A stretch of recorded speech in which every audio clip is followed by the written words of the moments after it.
मुख्यमंत्री देवेंद्र फडणवीस शनिवारी पालिका प्रचाराचा नारळ फोडणार।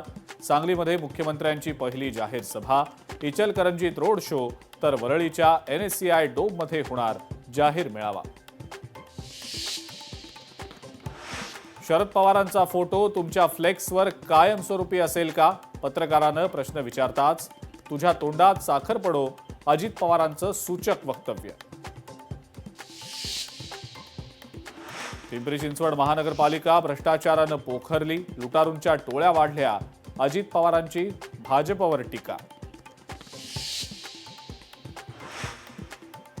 काहींनी माझ्या नावानं बोंबाबोंब केली, अजित पवार माझ्या पाठीशी आहेत, नवाब मलिकांचा भाजपला टोमणा।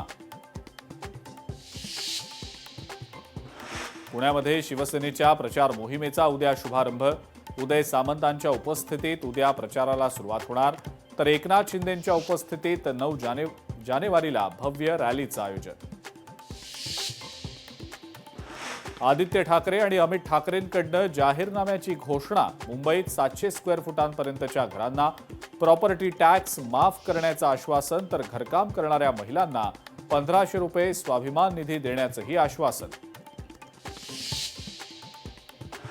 सोलापुरात अंतर्गत वादातून भाजप उमेदवाराच्या संपर्क कार्यालयाची तोडफोड, ऐन निवडणुकीमध्ये सोलापुरातलं राजकीय वातावरण तापलं।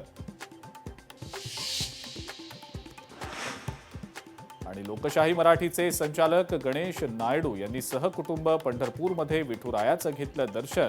ध्रुमित नायडू, अंजनी नायडू यांनी भक्तिभावानं विठ्ठल रुक्मिणीची केली पूजा।